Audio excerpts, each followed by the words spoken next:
ഷാബു പ്രസാദ്, കേരളത്തിൽ ജ്യോതി മൽഹോത്ര എത്തിയത് സർക്കാരിൻ്റെ ക്ഷണപ്രകാരം ആണ്, ടൂറിസം ഡിപ്പാർട്ട്മെൻറ്റാണ് എത്തിച്ചത് എന്ന വിവരാവകാശ രേഖ പുറത്തു വന്നതിന് പിന്നാലെ സർക്കാരിനും പ്രത്യേകിച്ച് ടൂറിസം മന്ത്രിക്കും എതിരായ വിമർശനങ്ങൾ BJP കടുപ്പിച്ച പശ്ചാത്തലമാണ് ഉള്ളത്. മന്ത്രിയുടെ രാജി എന്ന ആവശ്യത്തിലേക്ക് പോലും ദേശീയ നേതാക്കൾ പോകുന്ന പശ്ചാത്തലമുണ്ട്. അതിനിടയിലാണല്ലോ ഇപ്പോൾ BJPയുടെ മുൻ മന്ത്രിക്കൊപ്പം ഇതേ ജ്യോതി മൽഹോത്ര യാത്ര ചെയ്യുന്നതും ദൃശ്യങ്ങൾ തയ്യാറാക്കുന്നതും അത് വ്ളോഗിൽ അടക്കം പ്രചരിപ്പിച്ചതുമായ വിവരങ്ങൾ പുറത്തു വന്നിട്ടുള്ളത്. യഥാർത്ഥത്തിൽ BJP സംസ്ഥാന സർക്കാരിനെതിരെ ഉന്നയിച്ച ആരോപണങ്ങൾ, മന്ത്രിക്ക് നേരെ ഉന്നയിച്ച ആരോപണങ്ങളെ ചാരമാക്കുന്ന മറുപടിയാണോ ഈ ദൃശ്യങ്ങൾ? എൻ്റെ അഭിലാഷേ, ഈ നമുക്കൊക്കെ ഓർമ്മയുണ്ടല്ലോ, ഈ വന്ദേ ഭാരത്, ആദ്യത്തെ വന്ദേ ഭാരതിന്റെ ആ ഉദ്ഘാടന യാത്രയും അതിൻ്റെ അകത്തുണ്ടായ കോലാഹലങ്ങളും, ഈ നാട്ടിലുള്ള എന്തുമാത്രം ആൾക്കാർ അതിൻ്റെ ആ ട്രെയിനിൻ്റെ അകത്തൊന്ന് കാണാനും ആ ട്രെയിനിൻ്റെ അകത്തൊന്ന് കയറാനും, ഈ ലോകത്തുള്ള സർവ്വ ഉള്ള യൂട്യൂബർമാരും മുഴുവനും ആ ട്രെയിനിൻ്റെ അകത്തൊന്ന് ഇടിച്ചു കയറിയിട്ടുണ്ട്. അവർ ലൈവ് കൊടുത്തിട്ടുണ്ട്. അതിൻ്റെ അകത്ത് നേതാക്കന്മാരുണ്ട്, സാമൂഹ്യ പ്രവർത്തകരുണ്ട്, എല്ലാവരും ഉണ്ടായിരുന്നു. വലിയ ജനക്കൂട്ടം തന്നെയായിരുന്നു. ആ കൂട്ടത്തിൽ ഈ സ്ത്രീയും കയറിയിട്ടുണ്ട്.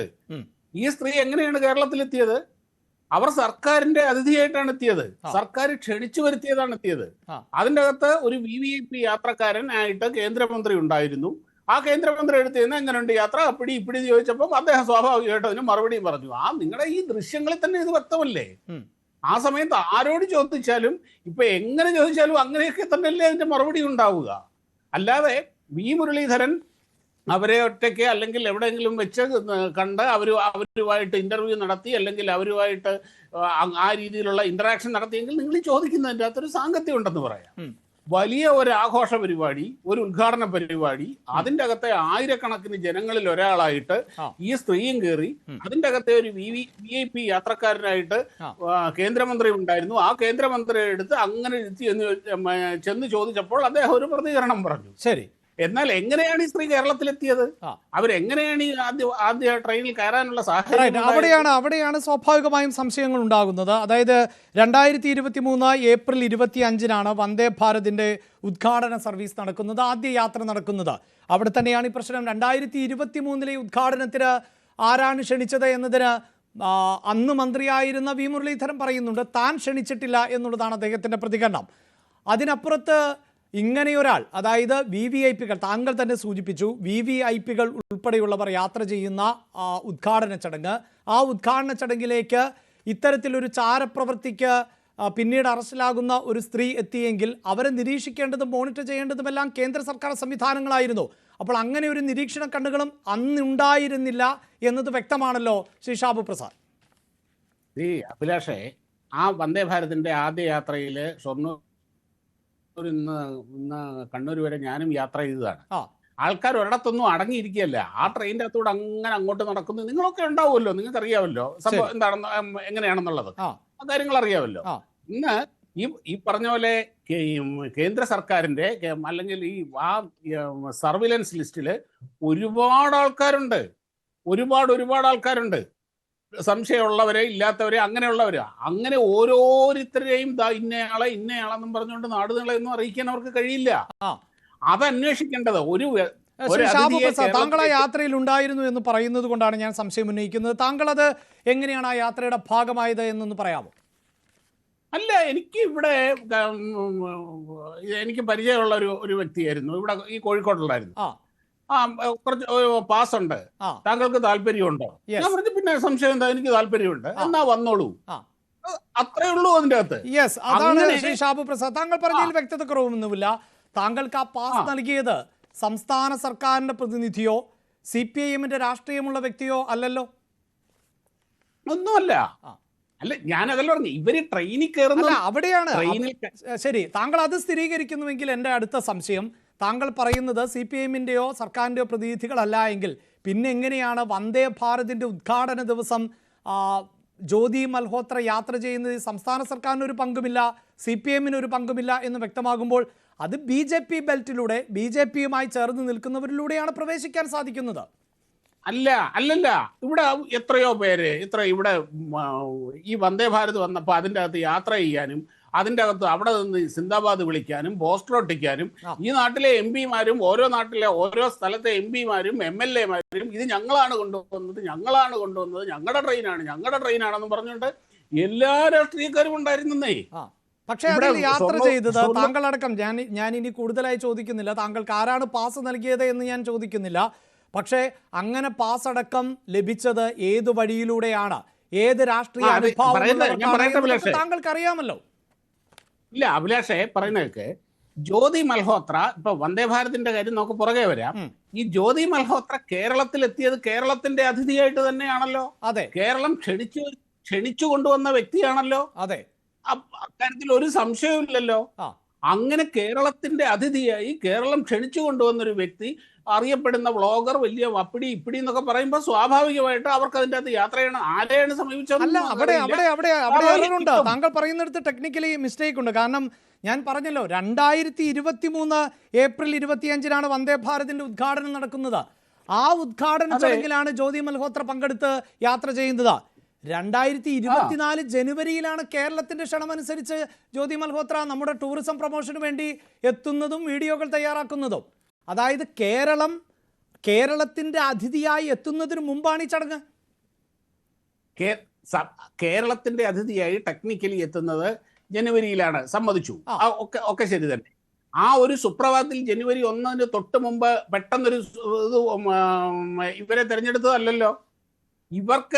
ഇവർക്ക് കേരളത്തിലെ സർക്കാരുമായിട്ടും CPM എന്ന് പറഞ്ഞ പാർട്ടിയായിട്ടും ഇതിൻ്റെയൊക്കെ കാര്യങ്ങൾ തിരഞ്ഞെടുക്കുകയും അതിഥികൾ ആരൊക്കെയാണ് എന്ന് തീരുമാനിക്കുന്നവരുമായിട്ടും ഈ സ്ത്രീക്ക് ബന്ധമുണ്ടായിരുന്നത് കൊണ്ട് തന്നെയാണ് ഇവർ കേരളത്തിന്റെ 2024 ജനുവരിയിൽ കേരളത്തിന്റെ ഔദ്യോഗികമായി അതിഥിയായി ഇവരെത്തിയത്. അതിനു മുമ്പ് തന്നെ അവർക്ക് ആ കണക്ഷൻസ് ഉണ്ടായിരുന്നത് കൊണ്ട് തന്നെയാണ്, ആ കണക്ഷൻ ഉപയോഗിച്ച് തന്നെയാണ് ഇവർ കേരളത്തിൽ വന്നത്. ഈ ട്രെയിനിന്റെ ഉദ്ഘാടനത്തിന്റെ അകത്തും ഈ സ്വാധീനം ഉപയോഗിച്ചുകൊണ്ട് തന്നെയാണ് അവർ കയറിയത്. അതെങ്ങനെയാണ്? എനിക്ക് അതിപ്പോഴും താങ്കൾ പറയുന്നതിന്റെ യുക്തി ബോധ്യപ്പെടുന്നില്ല. കാരണം ഏതാണ്ട് ഒരു വർഷം മുമ്പ്, അതായത് 2024 ജനുവരിയിൽ ആണ് കേരള ടൂറിസത്തിന്റെ ഭാഗമായി ജ്യോതി മൽഹോത്ര ഉൾപ്പെടെയുള്ള ബ്ലോഗർമാരെ എനിക്ക് മനസ്സിലാക്കാൻ സാധിച്ചിട്ടുള്ളത് 41 ബ്ലോഗർമാർ, അല്ലെങ്കിൽ ആ കണക്ക് ചിലപ്പോൾ ശരിയാവണമെന്നില്ല, പക്ഷേ 41 ബ്ലോഗർമാരിൽ ഒരാൾ മാത്രമാണ് ജ്യോതി മൽഹോത്ര എന്ന് പറയുമ്പോൾ ഇത് നേരെ തിരിച്ചുമാകാൻ പാടില്ലേ ശ്രീ ഷാബു പ്രസാദ്? അതായത് കേരളത്തിൽ വന്ദേ ഭാരത് ട്രെയിൻ സർവീസ് നടത്തുമ്പോൾ അടക്കം അക്കാര്യങ്ങൾ ഇന്ത്യയെ അറിയിച്ച ഒരു ബ്ലോഗർ. അങ്ങനെയാണല്ലോ ഇപ്പോൾ ഈ ജ്യോതി മൽഹോത്രയുടെ വീഡിയോകൾ പരിശോധിച്ചാൽ അറിയാം, 487 വീഡിയോകൾ അവർ പോസ്റ്റ് ചെയ്തിട്ടുണ്ട്. ആ വീഡിയോകൾക്ക് വലിയ സ്വീകാര്യത ലഭിക്കുന്നത് കേരളത്തിലല്ല, കേരളത്തിന് പുറത്താണ്. അപ്പോൾ വന്ദേ ഭാരത് എന്ന സർവീസ് കേരളത്തിൽ ആരംഭിച്ചപ്പോൾ അതിൻ്റെ ഭാഗമായി കേരളത്തിൽ ഈ സർവീസ് ജനങ്ങളിലേക്ക് എത്തിച്ച ഒരു വ്ളോഗർ, ആ വ്ളോഗറെ ഒരു പക്ഷേ കേരളത്തിലെ ടൂറിസത്തിൻ്റെ മാർക്കറ്റിംഗ് വിഭാഗം നോട്ടീസ് ചെയ്തിട്ടുണ്ടാകാം. അങ്ങനെ ആയിക്കൂടെ 2024 അവരെ ക്ഷണിച്ചത്? ഈ ഒരു കാരണം കൊണ്ടായിക്കൂടെ ക്ഷണിച്ചത്? എനിക്ക് എങ്ങനെ വേണമെങ്കിൽ അതിനെ വ്യാഖ്യാനിക്കാം അഭിലാഷേ.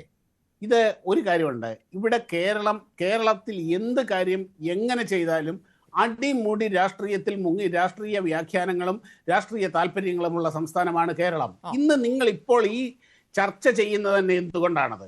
ഇതിന്റെ അകത്ത് BJPക്ക് ബന്ധമുണ്ടോ, ഇത് BJP വന്നതാണോ, ഇതൊക്കെ പറയാനല്ലേ ഇപ്പൊ നിങ്ങൾ ഈ ചർച്ച ചെയ്തിരിക്കുന്നത്. തീർച്ചയായും അത് ചർച്ച ചെയ്യണം. കാരണം കേരളത്തിലേക്ക് ജ്യോതി മൽഹോത്ര വന്നത് CPM-ന്റെ ബന്ധം ഉപയോഗിച്ചുകൊണ്ടാണോ, അതായത് രാജ്യവിരുദ്ധ വികാരങ്ങളെ പ്രോത്സാഹിപ്പിക്കുന്നവർക്ക് പരവതാനി വിരിക്കുന്നതാണ് കേരളത്തിന്റെ ഭരണകൂടം എന്ന് പറഞ്ഞത് BJPയുടെ സമുന്നതനായ നേതാവാണ്, BJPയുടെ വക്താവ് ഷഹനാസ് പൂനെവാലയാണ്. അപ്പോൾ ഷഹനാസ് പൂനെവാല ജ്യോതി മൽഹോത്രയെ രാജ്യവിരുദ്ധ പ്രവൃത്തിയുടെ മുഖമുദ്രയായി കാണിക്കുമ്പോൾ അതേ ജ്യോതി മൽഹോത്ര തന്നെയാണ് ഉത്തർപ്രദേശിലെ കുംഭമേളയിൽ എത്തിയിട്ടുള്ളത്, അവിടുത്തെ ദൃശ്യങ്ങൾ ചിത്രീകരിച്ചിട്ടുള്ളത്. അങ്ങനെ ഉത്തരേന്ത്യയിലെ പല ഫെസ്റ്റിവലുകളും ചിത്രീകരിച്ചിട്ടുണ്ട്. അവർ തന്നെയാണ് വന്ദേ ഭാരത് കേരളത്തിൽ യാത്ര തുടങ്ങിയപ്പോൾ അത് കേന്ദ്ര സർക്കാരിൻ്റെ അവകാശവാദം ഇതാ വലിയ. അതിൽ താങ്കൾ ഒരുപക്ഷെ കേട്ട് കാണും, വി മുരളീധരൻ്റെ പ്രതികരണമുണ്ട്. എന്താണ് പറഞ്ഞത്? വികസിത ഭാരതത്തിൻ്റെ ഭാഗമായി വന്ദേ ഭാരത് കേരളത്തിലേക്ക് എത്തിച്ചു, കേരളവും ആ വികസനത്തോടൊപ്പം. അപ്പോൾ ആ അവകാശവാദം, ആ ക്ലെയിം എന്നത് കേന്ദ്ര സർക്കാരിൻ്റേതാണ്. അതിനെയാണ് ജ്യോതി മൽഹോത്രയും പ്രോത്സാഹിപ്പിച്ചത്. വി മുരളീധരനോട് ചോദിച്ചു കഴിഞ്ഞാൽ ഒരു കേന്ദ്രമന്ത്രി എന്നുള്ള നിലയിൽ അദ്ദേഹം എന്ത് ഉത്തരവാണപ്പാ പറയേണ്ടത്? ഈ ചോദിക്കുന്നത് ആരാണെന്നോ അല്ലെങ്കിൽ ചോദിക്കുന്നവരുടെ രാഷ്ട്രീയത്തിനനുസരിച്ചോ അല്ലെങ്കിൽ അതിനനുസരിച്ചോ അല്ല അദ്ദേഹം കേന്ദ്രമന്ത്രിയാണ്, കേന്ദ്ര ഗവൺമെന്റിന്റെ പ്രതിനിധിയാണ്. അതിനനുസരിച്ചുള്ള മറുപടിയായിരിക്കും അദ്ദേഹം പറയുക. അത് ആര് ചോദിച്ചാലും അദ്ദേഹം ആ മറുപടിയാണ് പറയുക. ഞാൻ അതല്ല ചോദിച്ചത്. എന്റെ ചോദ്യം വളരെ ലളിതമാണ്. ഇവരെ ആനയിച്ചു കൊണ്ടുവന്നവർ ഇങ്ങനെയുള്ള ആരോപണങ്ങൾക്കും അതിൻ്റെതായ മറുപടി പറയേണ്ടി വരുമെന്നേ. ഇപ്പൊ ഉത്തർപ്രദേശിൽ സംഭവിച്ചിട്ടുണ്ടെങ്കിൽ ഉത്തർപ്രദേശ് സർക്കാർ അതിന് മറുപടി പറയട്ടെ, അവിടെ ചോദിക്കട്ടെ. അവിടെ മുഖ്യമന്ത്രി സൂചിപ്പിച്ചത് നിങ്ങൾ എന്തുകൊണ്ട് ഈ ചോദ്യങ്ങൾ ഉന്നയിക്കുന്നില്ല? ഇപ്പോൾ താങ്കൾ തന്നെ സൂചിപ്പിച്ചല്ലോ, ഈ ചർച്ച എന്തിനു നടത്തുന്നു എന്ന് ചോദിച്ചാൽ സ്വാഭാവികമാണെന്നേ. ഇപ്പോൾ വന്ദേ ഭാരതിൽ ഈ സ്ത്രീ ഉണ്ടായിരുന്നുവെങ്കിൽ, അതിൻ്റെ പ്രൊമോഷൻ വീഡിയോ ചെയ്തുവെങ്കിൽ അവരെ ആരാണ് വിളിച്ചത്? അവിടെ വിളിച്ചിട്ടില്ല എങ്കിൽ വിളിച്ചിട്ടില്ല എന്ന മറുപടി പറയാം. എന്തായാലും ഞാൻ അടുത്ത അതിഥികളിലേക്ക് പോകുന്നതിന് മുമ്പ് ഈ വിഷയത്തിൽ വി മുരളീധരൻ്റെ ഒരു പ്രതികരണം ഉണ്ടായിരുന്നു. അദ്ദേഹം പറയുന്നത് അദ്ദേഹം ക്ഷണിച്ചിട്ടില്ല എന്നുള്ളതാണ്. അപ്പോൾ പിന്നെ അറിയേണ്ടത് ആരുടെ അദ്ദേഹം ക്ഷണിച്ചില്ല. അദ്ദേഹത്തിനോട് ചോദിക്കുമ്പോൾ ഞാൻ വിളിച്ചിട്ടല്ല വന്നത്. അദ്ദേഹത്തിനോട് സ്വാഭാവിക ഒരു ചോദ്യം ചോദിച്ചപ്പോൾ അദ്ദേഹത്തിന് കേന്ദ്രമന്ത്രി എന്നുള്ള നിലയിൽ അദ്ദേഹം തീർച്ചയായും അതിൽ അദ്ദേഹത്തിന്റെ അഭിപ്രായ പ്രകടനത്തെ സ്വാഗതം ചെയ്യുമ്പോൾ തന്നെ ഷാബു പ്രസാദ് സൂചിപ്പിച്ചിരുന്നു താനും യാത്ര ചെയ്തതാണ്, താങ്കളും യാത്ര ചെയ്തു എന്ന്. അതും പാസിന്റെ അടിസ്ഥാനത്തിലാണ് എന്ന്. അതുപോലെ പാസുകൾ ലഭിച്ചായിരിക്കണം ജ്യോതി മൽഹോത്ര എത്തിയത്. ആ പാസ് ആരാണ് നൽകിയത് എന്നുള്ളതാണ് പ്രശ്നം. അതെ തീർച്ചയായിട്ടും അത് അന്വേഷിക്കട്ടെ. ശരി. അതായത് ഇവിടുത്തെ സർക്കാരുമായിട്ടും പാർട്ടിയായിട്ടും ഒക്കെ വളരെ ഹൃദ്യമായ ബന്ധമുള്ള ഒരു സ്ത്രീക്ക് അങ്ങനെ പാസ് കിട്ടുന്നതിന്റെ അകത്ത് അത്ഭുതപ്പെടാനൊന്നുമില്ല. അതായത് താങ്കൾ ഇപ്പോഴും പറയുന്നു BJP കേന്ദ്രങ്ങളിൽ നിന്നുള്ള ഒരു പാസുമായിട്ടായിരിക്കില്ല ജ്യോതി മൽഹോത്ര എത്തിയത്. എന്തോ ഞാൻ അങ്ങനെ ഒരു കാര്യം ഞാൻ തീർത്ത് പറയുന്നില്ല, നമുക്കറിയില്ല.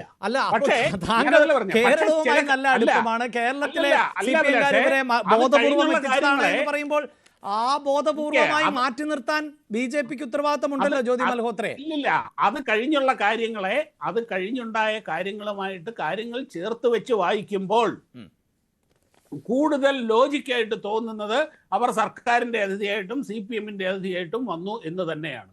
ശരി. അതിന് സംസ്ഥാന സർക്കാരിന്റെ ഭാഗത്ത് നിന്ന് ഒരു പക്ഷേ വരും ദിവസങ്ങളിൽ മറുപടി ഉണ്ടായേക്കാം. വി മുരളീധരന്റെ പ്രതികരണം ഒന്ന് കേൾക്കാം. ഇപ്പോൾ വന്ദേ ഭാരതിൻ്റെ ഉദ്ഘാടന യാത്ര എന്ന് പറയുന്നത് കേന്ദ്രമന്ത്രി എന്നുള്ള നിലയിൽ ആ യാത്രയിൽ ഞാൻ കാസർഗോഡ് തൊട്ട് തിരുവനന്തപുരം വരെ യാത്ര ചെയ്തിരുന്നു.